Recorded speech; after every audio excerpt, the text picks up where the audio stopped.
खुशियों के दीप जलाएंगे, खुशियों के दीप जला। धन्यवाद करो। मेरे अजीजों, हम सब यहाँ पर इस भवन को प्रभु के समर्पित करने के लिए आए हैं। कल उद्घाटन होगा, उससे पहले प्रार्थना के लिए भाई गोयल ने हमको, उनके परिवार ने हमको आमंत्रित किया है कि हम यहाँ आकर प्रार्थना करें। तो इससे पूर्व कि हम अंदर प्रवेश करें, मैं कुछ बातें यहाँ पर बोलूँगा, उसके बाद हम अंदर प्रवेश करेंगे।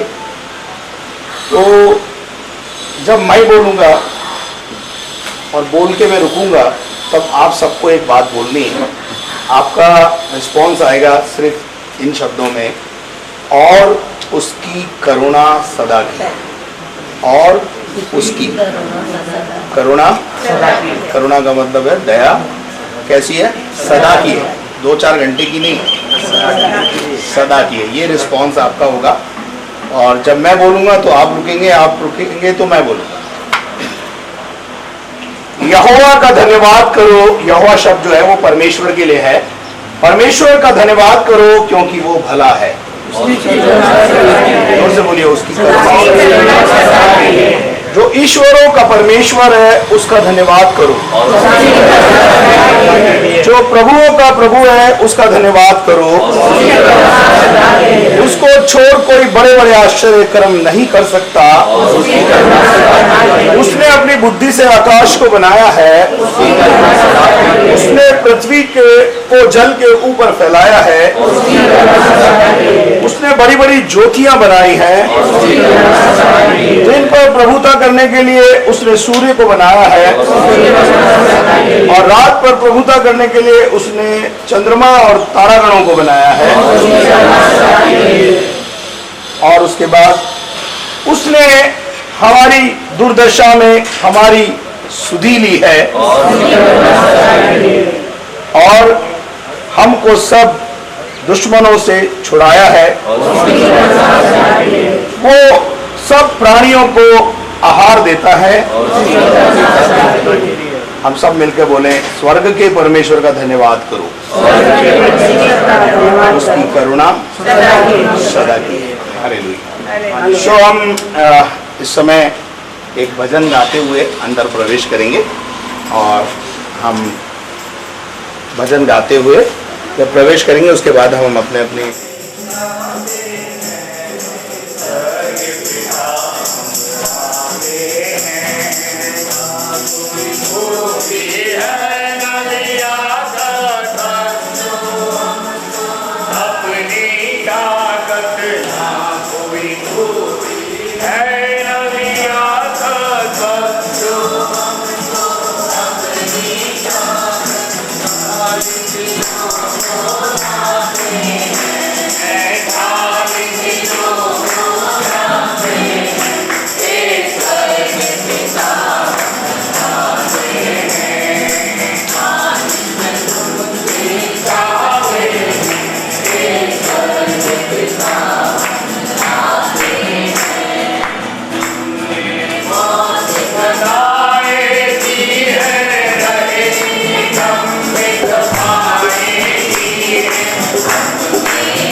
सभी परिवार के जो सदस्य हैं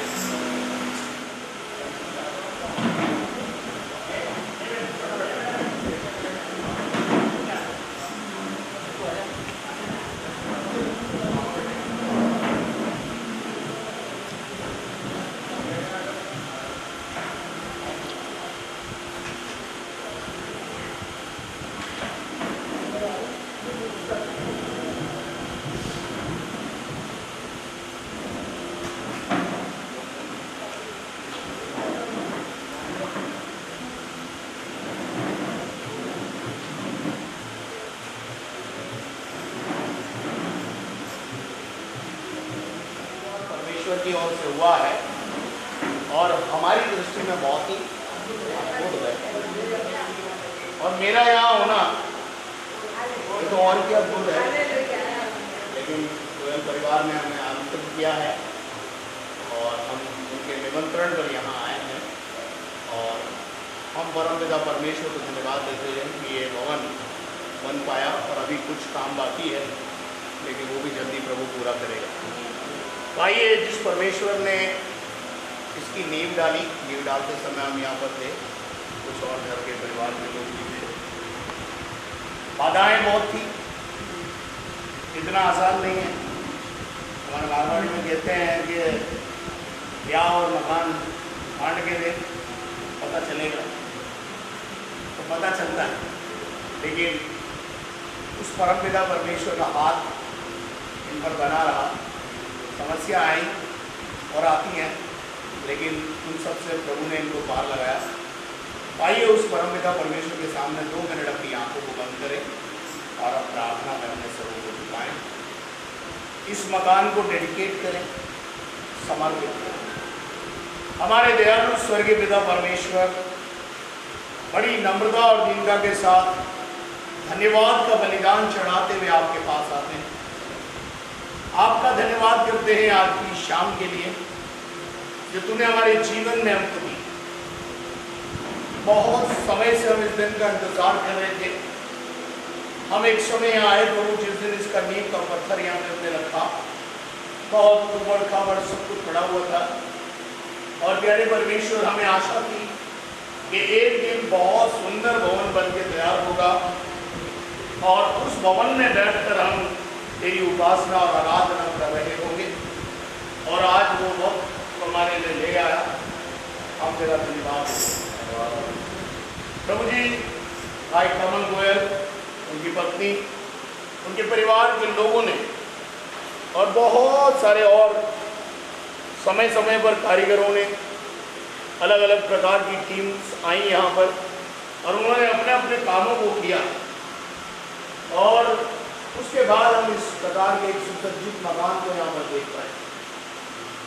प्यारे पिता परमेश्वर, हम इस मकान को पिता, पुत्र और पवित्र आत्मा के नाम से मखसूस करते हैं, समर्पित करते हैं।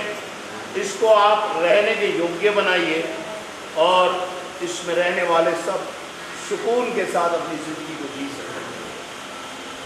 कोई भी अंधकार और प्रभु, हमारी आपसे गुजारिश है, जो अंदर रहते हैं वो सब निरोगी काया को प्राप्त करें, खुशहाल रहें, शांति में उनका जीवन रहने पाए। धन्यवाद करते हैं इस भवन के बनाने में आपने इस परिवार की, इस खानदान की और हर कार्यकर्ता की प्रभु की सहायता और मदद की। और हमने देखा प्रभु, कई जगह पर कई प्रकार की प्रॉब्लम्स आती हैं। प्रॉब्लम्स यहाँ भी आई, प्रशासनिक प्रॉब्लम और अन्य प्रकार की प्रॉब्लम्स, लेकिन उन सब प्रॉब्लम्स में आपने अपने धर्म में दाएं हाथ से इनको निवारण करना और निवारण करके प्रभु ये भवन बना के आपने दिया है। हम इसे आपको समर्पित करते हैं। यह हमारा नहीं है प्रभु, ये आपका है। हम चाहते हैं आप इस घर पे मेजबान बने और हम इस घर में मेहमान बन के रहें। इस पूरे घर पर आपका अधिकार बना रहे। आप हमेशा इस घर में चलते और फिरते रहें, आपकी उपस्थिति बनी रहे। प्यारे परमेश्वर पिता, हम ऐसे आश्चर्य करने की अपेक्षा करते हैं। धन्यवाद करते हैं यीशु मसीह के नाम से मांगते हैं। आप सब बोले आमीन। आमीन का अर्थ होता है जैसा हमने मांगा वैसा हमारे लिए हो जाए। तो आज बहन अंजना ने, जब हम उनसे बात कर रहे थे कि आपको आना है, तो उन्होंने कहा नहीं, आपकी अभी टीम को भी साथ में लेके आए। और वो चाहती है, हो सकता है इस प्रकार की गीत आपके लिए नए होंगे, हो सकता है आप साथ में शायद नहीं गा पाए, लेकिन शब्दों को सुनिए और आनंदित हो जाइए और कोशिश करेंगे अगर साथ गा सकते हैं, कर सकते हैं तो हम बदल गाएंगे।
जहाँ कहीं तेरे बच्चे इकट्ठे होंगे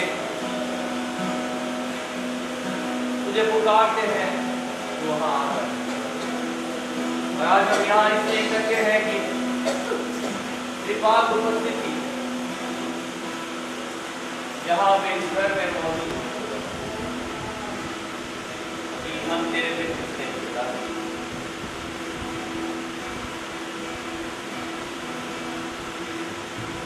नाम अनूठा सबसे सुंदर प्यारा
सदा परमेश्वर को आराधना चढ़ा पाए। और आपकी शाम हमारा जमा होने का जो मकसद है, वो सबसे बड़ा मकसद है कि जिसने ये मकान बनाने की ताकत दी, प्रेरणा दी, बुद्धि और ज्ञान दिया, समझ दी, ये दिया, क्यों ना उस परमेश्वर को धन्यवाद दिया जाए। वचन में एक बात लिखी है, जरा पढ़ेंगे भजन 50 का 23 पद। भजन 50 के 23 पद में परमेश्वर का वचन ऐसा कहता है, पढ़िए। धन्यवाद का बलिदान का चढ़ाने वाला, धन्यवाद का बलिदान जरूरी है। धन्यवाद का बलिदान चढ़ाने वाला मेरी महिमा करता है, मेरी महिमा करता है। देखिए, अगर कोई अधिकारी से आप कोई काम कराते हैं या आप किसी से जाकर अपनी समस्याओं से बताते हैं और मेरे को 5 लाख रुपया चाहिए, 10 लाख रुपया चाहिए, और वो अपने गिरे से निकाल कर आपको देता है या आपका कोई काम करता है, तो आपके मुंह से एक चीज़ निकलती है, थैंक यू सर, आपने मेरी मुसीबत में मेरा बहुत बड़ा काम कर दिया, थैंक यू वेरी मच। अब आप बताइए मुझे, अगर आप उसको थैंक यू ना बोलें, थैंक यू ना बोले हुए आप निकल लें, वो अधिकारी और वो रिश्तेदार, वो पड़ोसी क्या बोलेगा, कैसा आदमी है यार, आपकी आनंद है इसको, क्या बोलेगा, आपकी आनंद है इसको, इसके मुंह से धन्यवाद भी नहीं निकला। तो हम मनुष्य होकर अगर अपेक्षा करते हैं कि हम किसी का भी कोई छोटा काम करें, बड़ा काम करें, वो यार कम से कम धन्यवाद तो बोले, तो उस परमेश्वर ने तो हमारे लिए बहुत बड़ा किया है, विनती से बढ़कर और समझ से आगे, है ना, वो ऐसा काम उसने किया है। हमारे भाई गोयल तो, कमल गोयल जी, पता नहीं कहाँ का प्लॉट ढूंढ रहे थे, वो वाला कहावत आपके चराता हो गई कि बगल में छोरा गाँव में ढेडोरा, है ना, पता नहीं कहाँ कहाँ, मुझे भी 4-5 नोट दिखा दिए, याद आओ, है ना, पर कहीं मैंने अप्रूवल नहीं दिया। फिर प्रभु की ओर से दोनों भाइयों के पास ही एक कुछ न कुछ रखा हुआ था, उसको उजागर किया, उसको धन्यवाद तो बनता है। इससे बेहतर कि मैं आप लोगों को कुछ ईश्वर के वचन में से बात बोलूँ और धन्यवाद के शब्द बोलूँ, आप दोनों को मैं अवसर देना चाहूँगा कि आप सामने आए और उस परमेश्वर को, और जिसको भी आप धन्यवाद देना चाहते हैं, तो बहुत सुनहरा अवसर है आपके लिए।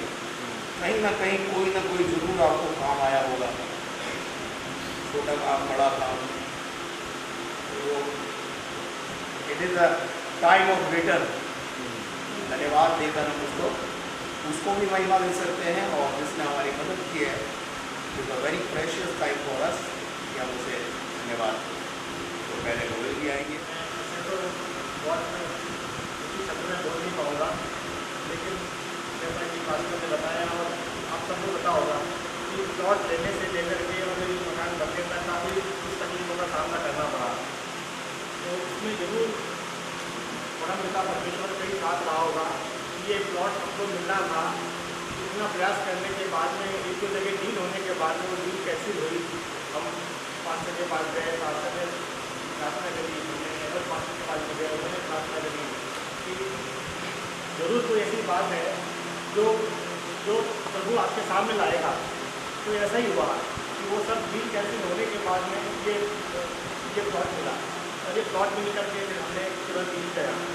और मकान बनने के दौरान भी कई तरह की समस्या आई। वो समस्या मैं तो किसी आदमी के अंदर भी उसको सहन नहीं कर पाता था, लेकिन प्रभु ने शक्ति दी और हम आगे बढ़ते गए। पास्टर के पास भी खूब बार गए, हेल्प करने के हेल्प मांगने गए। लास्ट जो एक पेंट भी जो दिख रहा है, जो पुराना पेंटर था, उस पेंटर ने वो ये चाह रहा था कि हम सब जब बाहर जाएंगे सब को उसके बाद पेंट करेगा। तो पास्टर ने एक पेंटर को बुलाया और वो पेंट करने में एक से शायद 16 घंटे में काम चालू कर दिया। तो आज ये जो हम देख रहे हैं वो प्रभु की दया से, मास्टर की दया से, मास्टर की प्रेरणा से, प्रार्थना से हो पाया। मकान बनने के दौरान सभी मिस्त्रियों ने हेल्प करी, घर के लोगों ने भी हेल्प करी, अंजना ने भी हेल्प करी, जय ने भी हेल्प करी। 1 साल हो गया, मेरे ख्याल से 1 साल में 10 दिन कम है। 10 सितंबर को ये किया था दिन का मॉडल। आज 31 तारीख या 30 तारीख को बात कर रहे हैं। 1 साल के अंदर काफ़ी कुछ तकलीफों का सामना करना पड़ा, लेकिन ऐसा मैं मानता हूँ कि प्रभु की प्रेरणा से, प्रभु की सहायता से, उसकी कृपा से ही ये काम हो पाया। उसके लिए मैं उनको धन्यवाद करता हूँ। मास्टर साहब को धन्यवाद करता हूँ कि उन्होंने, ऐसा मैं विश्वास करता हूँ कि प्रार्थना लगातार करते ही रहे होंगे और ये प्रार्थना का ही एक फल है कि हम यहाँ पे आज खड़े हैं, या ये हम इस रात चल पा रहे हैं, जी पा रहे हैं।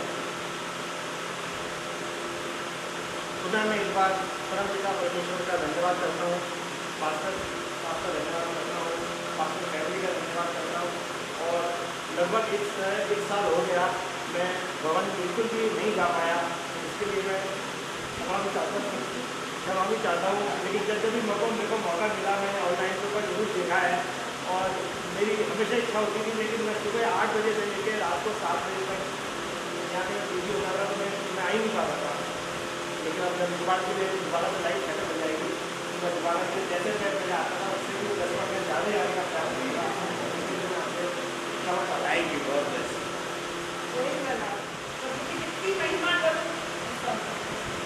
वर्ड्स को मैं है ही नहीं शायद मेरे पास बोलने के लिए, इतने सारे, इतनी दवाइयाँ हैं छोटी से छोटी, अगर मैं इनको कलेक्ट करूँ ना तो रन कितने घंटे लग जाएंगे बताने के। सबसे बड़ा थैंक यू गॉड का। कुछ तो मुझे भगवान ने दिया है, कोई को नेगेटिव में देता है, कोई पॉजिटिव। मैं तो धन्यवाद के रूप में लेती हूँ भगवान को।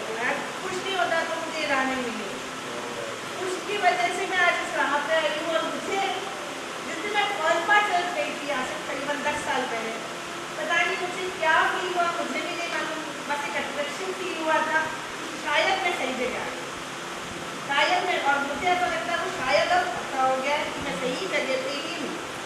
हो सकता है कुछ लोग इसके अगेंस्ट हो, मेरे को ऐसा अंदर से लगता है कि मैं सही जगह पे ही हूँ और जो प्रभु है उसने जो कुछ किया है बता नहीं सकता। आज भी इस सेकंड तक भी मैं दिन रात जब भी किसी प्रॉब्लम होती है ना भगवान को याद करती हूँ कि आपके हाथ में आप ही जानो। मैं तो आजकल ये कहने लगी, बस आप ही जानो, मुझे नहीं मालूम कैसे होगा, क्या होगा मुझे नहीं मालूम। ये कितनी बार या फिर लॉट से आते हैं घर पे परेशान, बदल, गुस्सा करते हुए।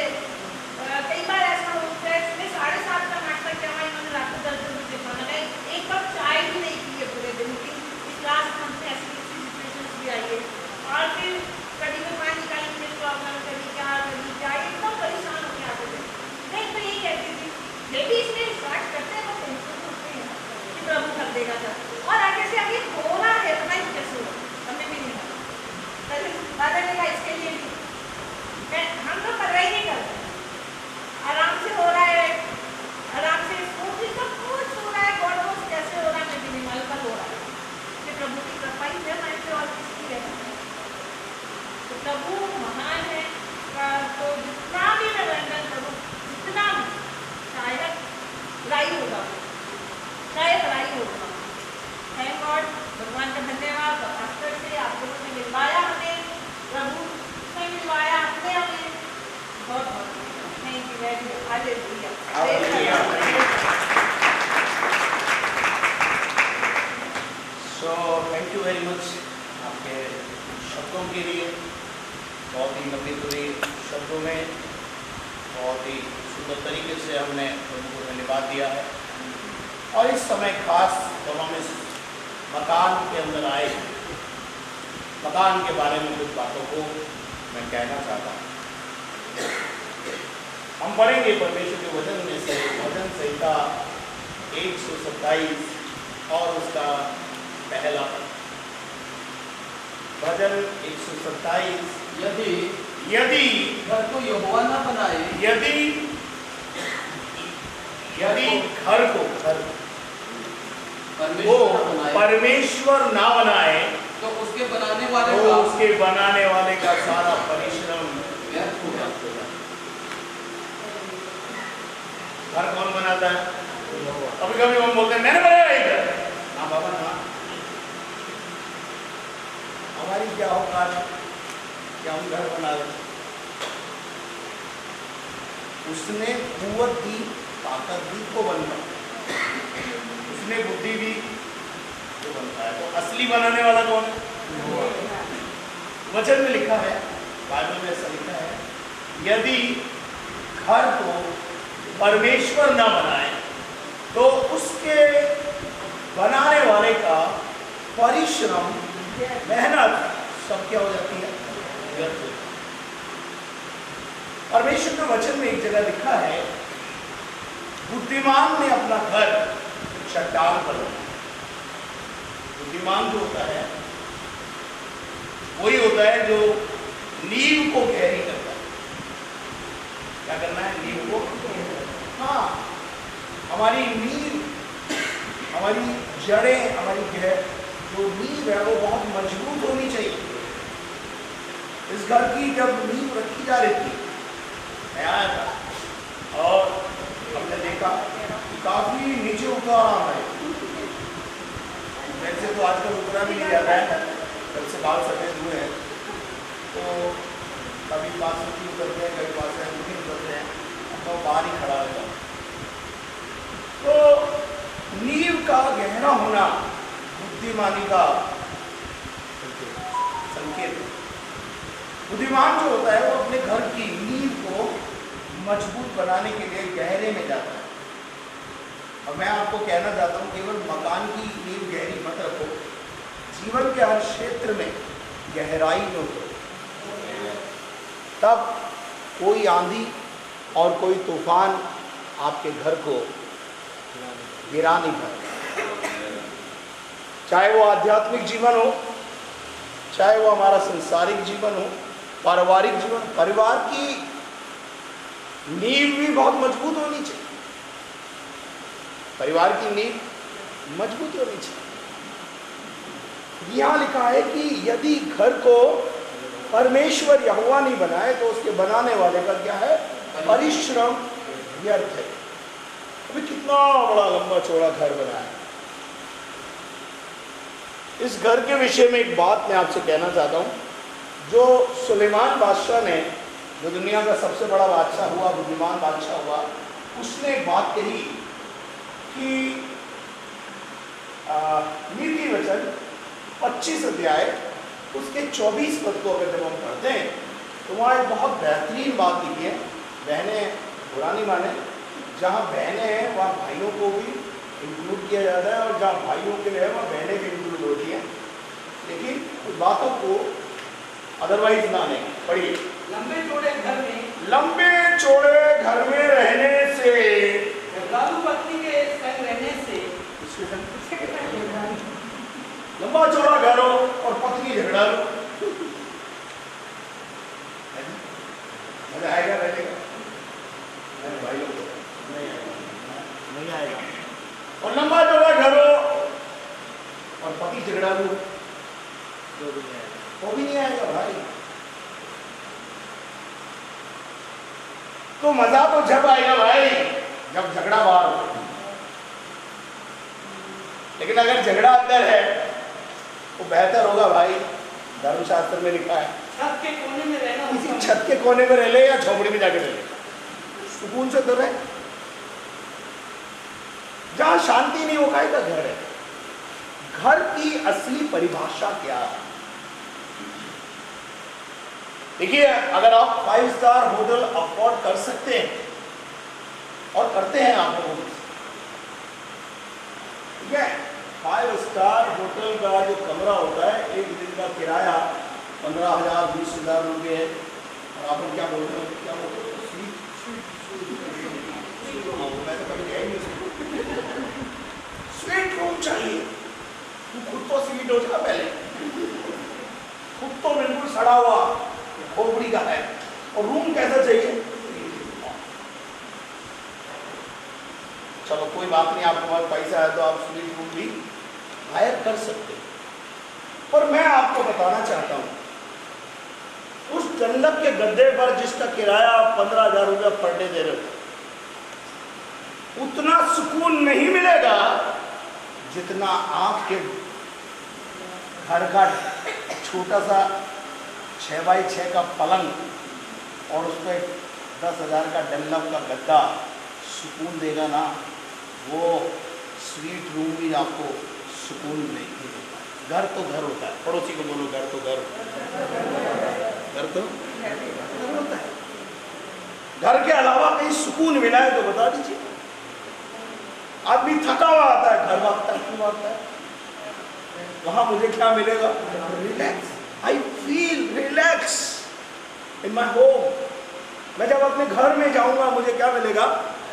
रिलैक्स महसूस होगा। और घर में पत्नी मशीन गन लेके खड़ी हो तो काय कर रिलैक्स आनंद हो और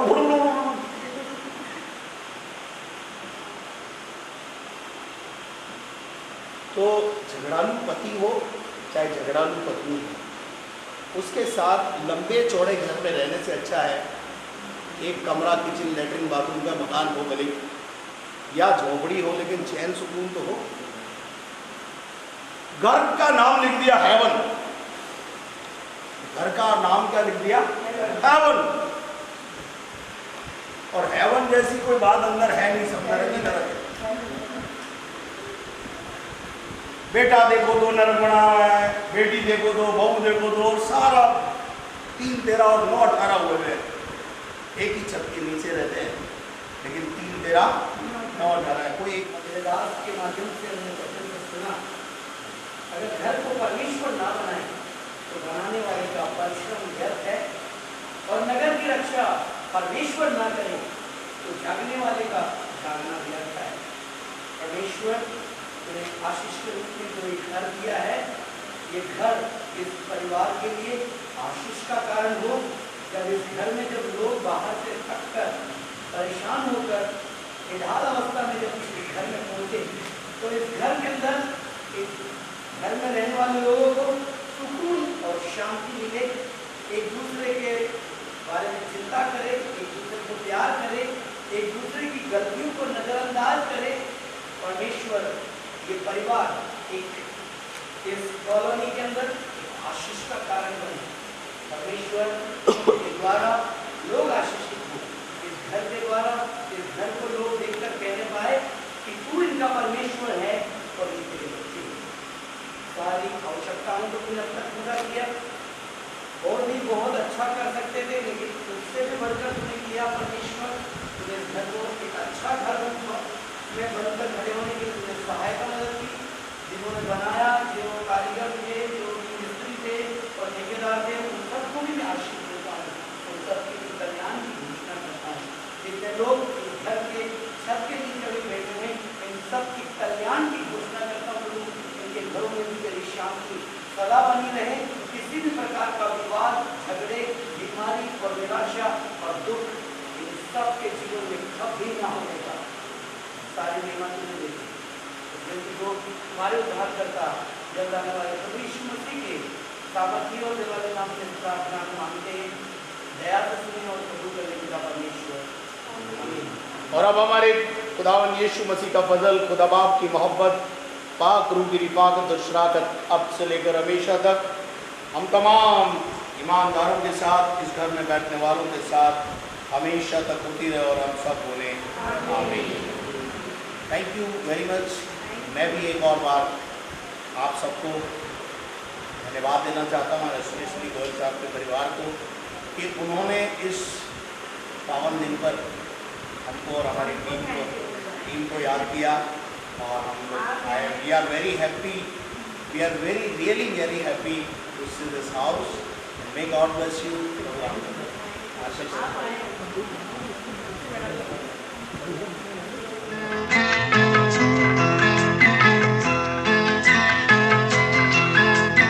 स्वर्ग से सुंदर सपनों से प्यारा है अपना घर द्वार, स्वर्ग से सुंदर सपनों से प्यारा